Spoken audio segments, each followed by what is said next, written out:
Leadership Styles by Marilyn España, the leadership team of Magrinson, Inc.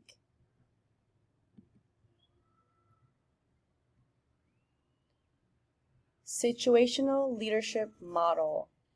We would like to begin here at the situational leadership model, where we understand how leadership works. In the past, leadership has been known to be delegating and directing, authoritative dictatorship, as today is a very different approach.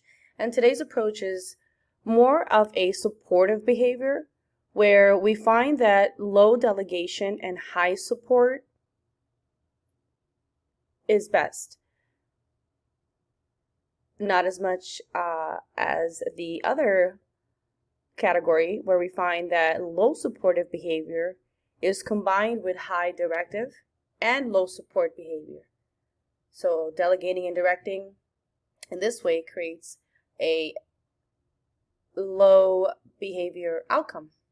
As in the first one, we see where we have a supportive behavior, and here we are supporting, we're coaching. There's low directive behavior and high supportive behavior, where instead of having high directive or dictatorship types, that's where here we have high competence and high commitment instead of the low competence or low commitment issues that we can find in an unmotivated work environment due to lack of good leadership. The next one is, we like to understand what makes an organization successful. Very important. So the first one is flexibility and diversity.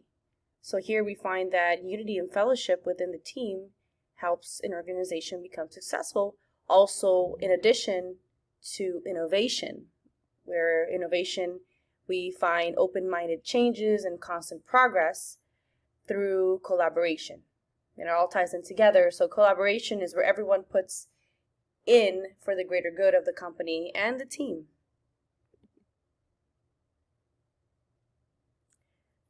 So leadership styles, we want to go ahead and start here also with leadership styles, the definition and effects that it has on team performance. So the first style is self-managed. In this style, we find groups of associates working together to accomplish tasks. This holds responsibility for the entire process with no titles, and it's a win for everyone as a whole. The second one is transformational. The transformational style focuses on managing the transformation of teams to their highest potential of success. Next, we have transactional. Transactional is the transaction between managers and employees, where it focuses on accountability, rewards, and getting the job done, the most common ground. Next, we have primal style. This one is where we emphasize on the emotional and social maturity of the leader. So the emotional intelligence of the leader can have an effect on the outcome of the overall attitude and behavior of the team. So this is the primal style. The next one, resonant. The last but not least, resonant style here is important because it's like primal. However, the difference is that leaders connect with their team in fellowship, where this creates resonance.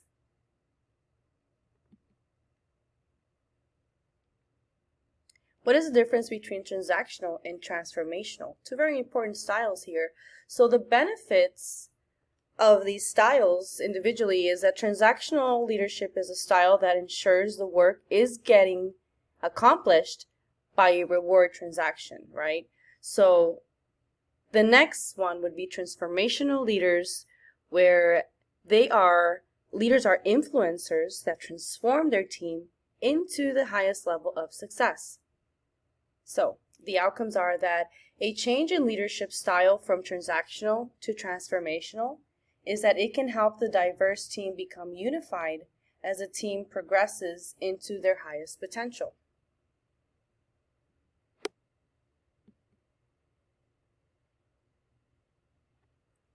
Five practices of effective leaders. First, we like to talk about modeling the way. This is where we provide honesty, authenticity, and integrity within and above all. Second, we have inspire a shared vision. So this is where we get everyone on the same end goal and the same vision. Third, challenge the process. This is where we maintain motivation to improve performance. Fourth, enable others to act. This is where we enable others to act by coaching and developing the team throughout. And also encouraging the heart, where we celebrate collective effort and growth within the team. So how to gain credibility as a leader? So first, we like to focus on the intellectual competence of the topic. Here we see where significant contribution to the team makes an impact. Next, interpersonal competence. Here we find that quality relationships with team members create great rapport. Then we can find a common ground, where understanding the concerns of others before implementing an agenda. This way we can have everyone accountable for all the aspects of the company. Then we provide evidence, so calculating direction and analyzing issues. We also can't forget to connect emotionally, so demonstration of passion and commitment for the job amongst all peers and leaders. And also this helps us by conducting effective meetings. So if we need help with each other or anything that might be lacking within the company, the meeting keeps it constant and informative, which is key to team members having a great, significant work environment, and as well as a great leader that keeps everything accountable. Thank you.